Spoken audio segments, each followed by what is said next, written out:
Bismillahirrahmanirrahim. Assalamualaikum warahmatullahi wabarakatuh. Selamat datang di kelas Pak Fajar.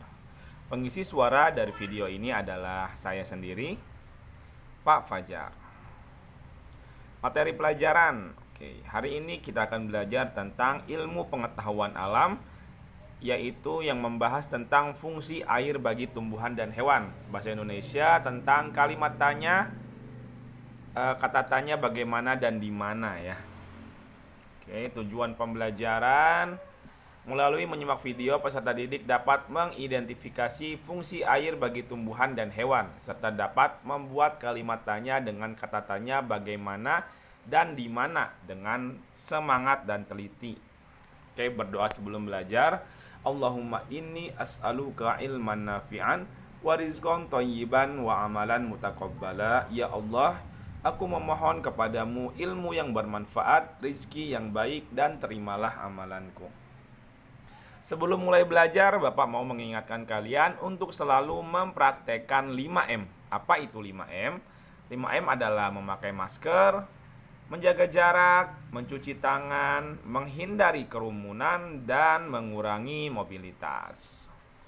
Pada pembelajaran yang lalu sudah dibahas tentang fungsi air bagi manusia. Sekarang kita lanjutkan membahas fungsi air bagi tumbuhan dan hewan. Nah, sebelumnya Bapak mau tanya nih, kalian masih inget nggak sih apa manfaat dan fungsi air bagi manusia? Ya, jadi banyak ya manfaatnya atau fungsinya dari air itu bagi manusia. Salah satunya adalah untuk konsumsi manusia, untuk diminum oleh manusia. Yang ternyata kalau kita mau hidup sehat ya, saran-saran para dokter itu adalah minum 2 liter per hari, minimal 2 liter per hari. Tahukah kamu kalau pipis kamu warnanya masih agak kekuningan, itu tandanya kamu masih kurang minum air. Kalau kamu kurang minum air, tandanya ginjal kamu akan bekerja 2 kali lebih berat daripada kalau kamu cukup minum air. Kalau ginjal kamu bekerja dengan berat, nanti ginjal kamu bisa lelah, capek, dan terkena penyakit. Ya, makanya kita dianjurkan untuk minum 2 liter sehari ya, sehari, bukan sekali minum. Bukan sekali minum kamu 2 liter, bukan, tapi minum dalam 1 hari ya. Jadi dalam 24 jam itu kamu dianjurkan minum 2 liter minimal ya. Terus tambahan di dalam agama kita ada adab-adab yang harus dilakukan ketika kamu minum. Apa aja adab-adabnya? Yang pertama, kamu membaca bismillah ya. Segala sesuatu akan terputus keberkahannya kalau kamu tidak membaca bismillah. Ya, jadi dengan membaca bismillah, hal-hal yang biasa itu bisa menjadi ibadah. Masya Allah. Bayangin kamu minum dapat pahala, makan dapat pahala, mau tidur berdoa, apalagi kamu berwudu ketika mau tidur, pahala. Islam itu kayaknya pengen banget umatnya, pengen banget orang-orang Islam itu masuk surga. Apa-apa pahala, apa-apa pahala. Oh, Masya Allah. Nah, jadi balik lagi, adab-adab dalam minum yang pertama adalah kamu membaca bismillah. Yang kedua, duduk.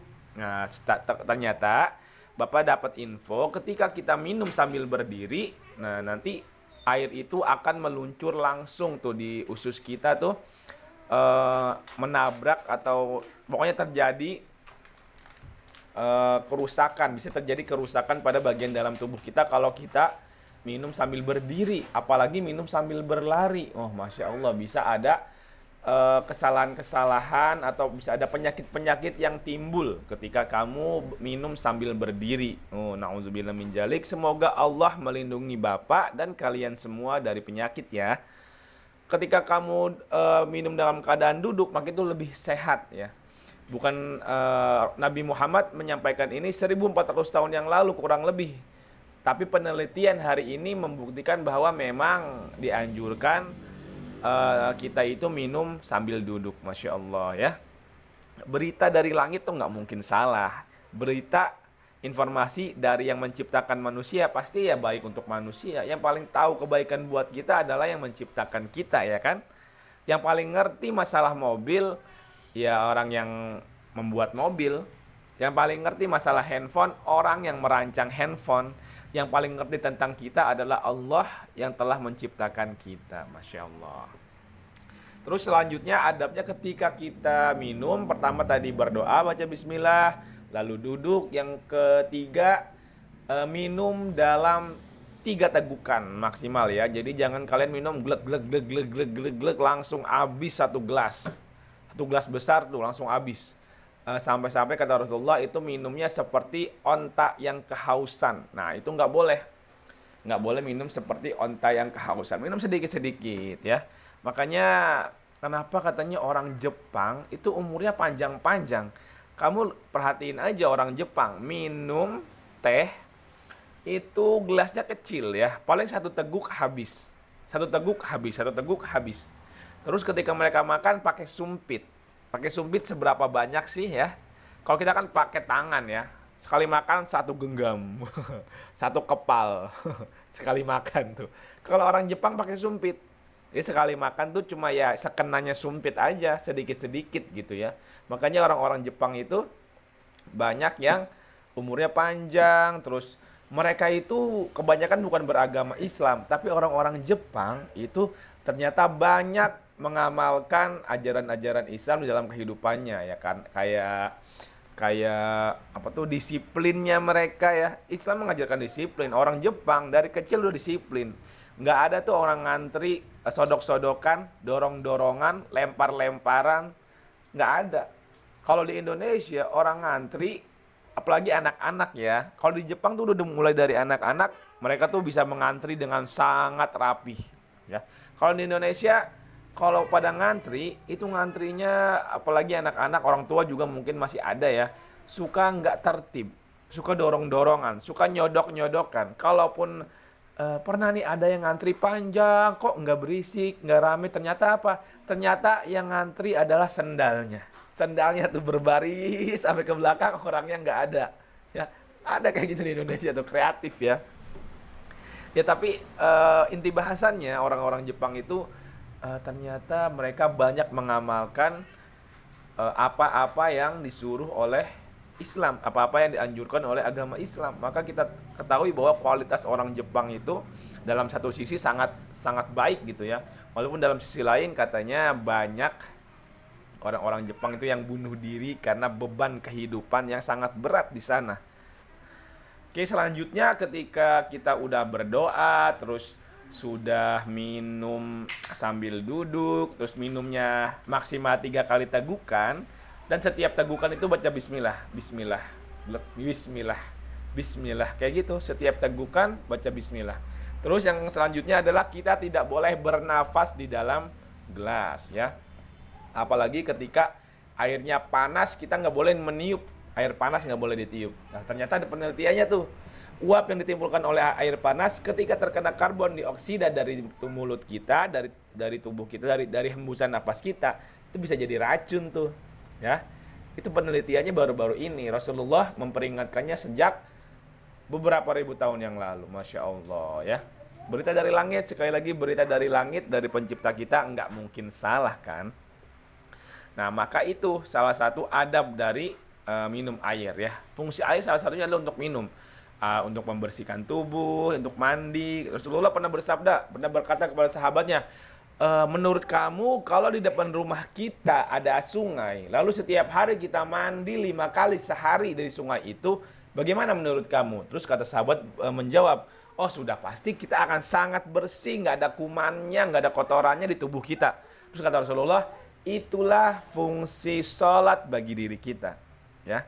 Sholat itu membersihkan dosa-dosa kita sehari 5 kali. Sampai-sampai tidak tersisa pada diri kita dosa-dosa gitu ya. Mudah-mudahan kalau sholatnya, tentu saja kalau sholatnya benar gitu ya. Untuk bisa benar kita perlu ilmu. Untuk ilmu kita perlu belajar. Untuk belajar kita perlu tahu cara belajar ya. Seperti yang sering Bapak bilang, kamu sekolah mungkin pelajarannya kamu nggak terlalu penting. Kamu belajar tentang tingginya gunung, dataran yang menjulang tinggi lebih dari 1000 meter namanya gunung. Ya buat kehidupan kamu apa sih? Mungkin apa sih manfaatnya? Saya tahu pengertian gunung. Air yang terbentang luas dari ujung timur ke ujung barat warna biru, di dalamnya ada batu karang, itu disebut laut misalnya. Terus apa gunanya sih untuk kita yang tinggal di Cikarang, nggak ada laut, nggak ada apa? Kalau saya nggak tahu itu pun hidup saya nggak akan susah-susah amat sih Pak, nggak bermanfaat sih Pak. Ya memang yang kita pelajari itu bisa apa aja, tapi inti dari sekolah kita, kegiatan pembelajaran kita itu adalah menemukan bagaimana cara kamu belajar. Kalau kamu udah menemukan cara terbaik kamu untuk belajar, kamu mau belajar apa aja pasti mudah. Tapi kalau kamu nggak bisa menemukan cara kamu belajar, ya mohon maaf, ya akan susah. Orang itu perlu ilmu untuk menjalani kehidupannya. Kalau enggak, ya pasti berantakan ya. Segala sesuatu itu ada ilmunya. Dan kamu harus ada ilmu yang wajib, ada ilmu yang mubah, ada yang sunnah dan sebagainya. Yang wajib itu adalah ilmu-ilmu yang berkaitan dengan kehidupan kamu ya.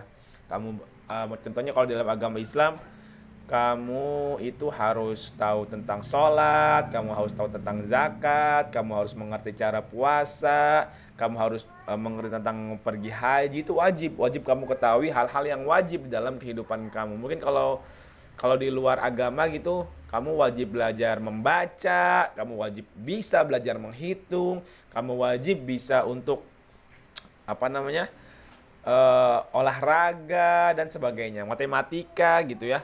Kamu wajib, pelajaran wajib kamu yang kalau kamu nggak punya kemampuan itu, kamu akan sulit kehidupan kamu. Nah makanya kamu sekarang nih, kamu lagi ada di fase sekolah dasar.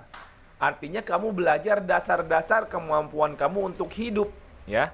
Jadi kamu, Bapak sih berharapnya kamu semangat gitu ya, jangan meremehkan. Ah Pak, saya kan mau jadi gamers. Saya mau jadi gamer, saya nggak butuh sama belajar. Udah Bapak ngajar aja, saya mau main app. Saya mah mau main PUBG, PUBG. Saya mau main PUBG aja, Pak. Saya kan mau jadi gamers. Gamers juga sekolah kali. Gamers juga belajar kali. Emang gamers saja? Enggak. Kamu tahu nggak, dari misalnya ada 1 juta orang yang pengen jadi gamers, gitu ya. Yang sukses itu berapa sih? Yang kamu kenal gamers itu ada berapa sih? Nah sisanya yang gagal, terus gimana kehidupan mereka? Apakah terus-terusan di situ? Kan enggak, kita harus move on. Ya mungkin ada orang-orang yang ditakdirkan jadi gamers. Dengan kemampuan bermain gamesnya dia bisa jadi profesional, terus dia bisa mendapatkan uang, dia bisa melanjutkan kehidupan. Tapi kan ada orang-orang yang pengen jadi gamers, terus dia nggak kecapaian, kan ada. Kita nggak boleh menutup mata supaya kita bisa bersiap-siap gitu ketika itu terjadi. Syukur-syukur nih kamu yang bercita-cita jadi gamers, ya berhasil, syukur-syukur. Tapi kalau enggak, terus gimana? Kamu jadi gamers, gagal, ya. Terus kamu sekolah pun gagal, ijazah nggak punya, kemampuan nggak ada. Terus kamu mau selamanya minta sama orang tua kamu? Kamu mau selamanya berlindung di bawah ketek mamah kamu? Kan enggak kan? Kamu harus punya kemampuan-kemampuan di dalam diri kamu yang bisa menjadi alternatif pilihan kamu nanti ketika dewasa, ya, supaya kamu bisa menghidupi minimal diri kamu sendiri. Untung-untung kamu bisa menghidupi banyak orang, tapi paling enggak diri kamu sendiri dulu aja deh, ya. Jadi jangan kamu menganggap remeh sekolah itu ya. Mungkin kamu, di antara kamu mungkin ada yang berpikir nggak penting lah sekolah. Toh ntar ujung-ujungnya naik. Toh ntar ujung-ujungnya aku lulus. Toh ujung-ujungnya SMP, SMA juga gitu ya. Kalau ada uang bisa kuliah. Ya jangan kayak gitu. Kenapa jangan kayak gitu? Karena kamu nanti lulus mungkin bisa lulus, tapi kamu kosong, nggak ada kemampuan. Sedangkan di masyarakat itu nggak peduli nilai kamu. Nggak peduli seberapa bagus rapot kamu ya. Tapi kamu bisanya apa? Kamu gelarnya tinggi S1 tapi nggak bisa kerja, dipecat. Kamu gelarnya tinggi tapi ini nggak bisa, itu nggak bisa, nggak ada yang nemenin kamu, nggak ada yang butuh sama kamu, ya. Kecuali keluarga kamu mungkin, ya itu juga keluarga kamu. Apakah kamu yakin akan hidup selamanya mendampingi kamu? Kan enggak kan. Jadi kamu harus punya kemampuan-kemampuan yang bisa kamu membuat bertahan hidup gitu ya. Jadi jangan kalian itu, murid-murid Bapak nih, pesan Bapak jangan kalian meremehkan pembelajaran. Jangan kalian meremehkan pembelajaran sekecil-kecil apapun gitu ya. Jadi kalian harus membangun kemampuan belajar kalian ya. Kalian harus mengetahui potensi apa nih yang ada di dalam diri kalian. Oke, kepanjangan ya, langsung aja. Fungsi air bagi hewan. Yang pertama adalah untuk minum ya. Jadi untuk hewan dan manusia rata-rata sama lah ya. Fungsinya sama. Untuk minum. Semua hewan mungkin butuh minum kali ya. Hewan-hewan tuh butuh minum. Yang kedua sebagai tempat hidup. Nah, ada hewan-hewan yang hidupnya di dalam air seperti ikan ya. Terus buaya mungkin di dua alam ya, di air dan di darat, kura-kura gitu. Terus hewan-hewan di dalam air apa lagi? Belut air dan semacamnya, ikan paus dan banyak lagi ya. Banyak hewan yang hidup di air. Jadi fungsinya sebagai tempat hidup. Yang kedua untuk membersihkan tubuh. Nah, kalian pernah nggak sih lihat ada gajah yang mandi gitu ya, nyemprot-nyemprotin air ke badan mereka gitu ya. Atau bapak kalian punya burung, disemprot pagi-pagi dimandiin. Nah, itu kan berfungsi juga kan buat mereka. Tentunya dimandiin itu untuk kesehatan burung kan, bukan untuk kamu ngejailin burung dibasah-basahin. Enggak, pasti ada tujuannya. Kenapa burung kamu itu disemprot-semprot pakai air setiap pagi? Itu lagi dimandiin mungkin ya. Dan mungkin banyak lagi hewan lain yang menggunakan air untuk membersihkan tubuhnya gitu ya. Yang keempat untuk mengangkut nutrisi dalam tubuh ya. Jadi ketika dikonsumsi air itu akan seperti pada manusia akan membawa nutrisi-nutrisi di dalam tubuh, mengedarkannya ke seluruh tubuh bersama dengan darah mungkin gitu ya.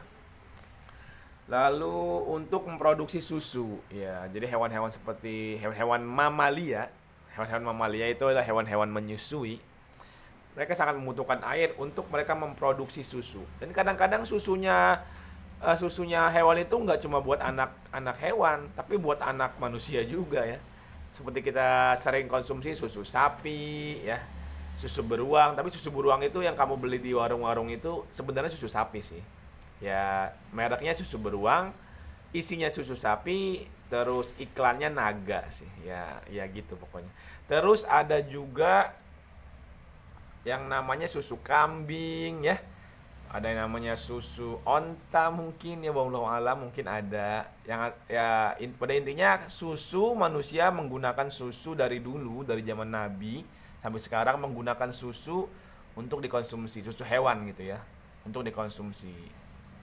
Jadi kamu mungkin sama sapi masih ada hubungan saudara ya, saudara sepersusuan mungkin gitu ya. Oke, yang keenam untuk mengatur tekanan darah ya. Berarti ini masuk ke konsumsi. Ketika dikonsumsi air itu bisa menurunkan suhu tubuh yang tinggi gitu ya. Jadi kalau kita kayak manusia nih, kalau lagi kepanasan, pengennya minum yang dingin-dingin supaya menurunkan suhu tubuh biar segar gitu ya. Terus yang ketujuh mengatur suhu tubuh, mengatur tekanan darah. Tadi tekanan darah, yang sekarang ketujuh mengatur suhu tubuh. Oke, fungsi. Nah, itu adalah fungsi air bagi hewan. Sekarang fungsi air bagi tumbuhan. Yang pertama, air dapat membantu proses fotosintesis. Ya, kamu masih ingat nggak sih fotosintesis? Ketika tumbuhan itu fotosintesis, apa itu fotosintesis? Apakah sesi pemotretan untuk tumbuhan? Ya, bukan ya. Jadi fotosintesis adalah proses pembuatan makanan bagi tumbuhan. Jadi tumbuhan itu masak sendiri. Kayak anak kos, dia itu mandiri gitu. Dia masak sendiri. Bahan-bahannya apa untuk dia masak ini? Dia tuh menggunakan air, lalu menggunakan cahaya matahari, menggunakan unsur-unsur hara di dalam tanah yang diserap melalui akar. Nah, itu tuh fotosintesis tuh, butuh ada air, butuh ada matahari, butuh ada cahaya matahari, ada udara dan ada unsur-unsur pendukung lainnya gitu ya. Yang kedua menjadi sumber kehidupan bagi tumbuhan ya. Jadi sering kan kita lihat tumbuhan itu ya memang harus disiram setiap hari kan, disiram gitu, disemprot. Kalian mungkin ngelihat orang tua kalian nyiram tanaman, menyiram air ya. Terus kalian lihat para petani di sawah mengairi sawahnya dengan air ya, itu untuk untuk sumber kehidupan bagi tumbuhan. Dan ujung-ujungnya, lagi-lagi Bapak katakan, ujung-ujungnya ketika hewan mengkonsumsi air, ketika tumbuhan menggunakan air, ujung-ujungnya adalah untuk kebutuhan manusia. Masya Allah. Makanya manusia itu disebut sebagai khalifah, pemimpin di bumi ini. Dan segala sesuatu di dunia ini adalah pelayan bagi kita. Dan kita adalah pelayan bagi Allah, gitu ya. Kita pelayan bagi Allah, terus alam ini, bumi ini menjadi pelayan bagi kita.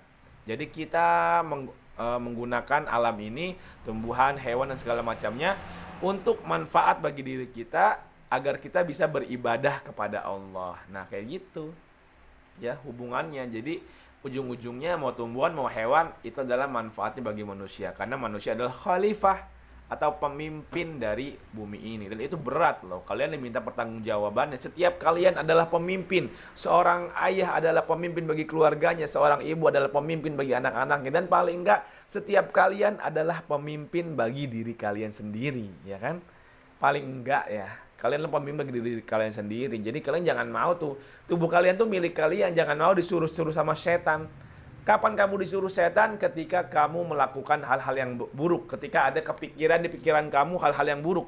Itu kamu lagi disuruh sama setan. Terus kamu benar-benar melakukan. Kamu mau aja sih disuruh-suruh sama setan. Kapan tuh disuruh sama setan? Ketika kamu ada kepikiran, wah teman mau duduk, tarik bangkunya. Nah itu suruh setan tuh di dalam pikiran kamu. Kan setan kan hidup di dalam diri kamu kan. Mengalir bersama darah kamu. Itu setan di situ. Setan juga bisa menempati rongga hidung dan kuping kamu. Makanya kalau sholat subuh kamu tuh suka nggak bangun-bangun padahal udah azan. Itu ada setan di kuping kamu tuh yang menghalangi kamu dari mendengar azan. Ya. Jadi kapan setan membisikkan kepada kamu ketika muncul pikiran-pikiran jahat, itu setan lagi nyuruh kamu. Dan kamu tuh pemimpin buat diri kamu. Makanya kamu harus bisa mengarahkan diri kamu untuk menolak bisikan setan. Ya. Kamu ngelihat teman, kayaknya lucu nih kalau saya selengkat. Nah itu bisikan setan tuh, jangan diikutin. Kayaknya kalau aku gaplok seru nih.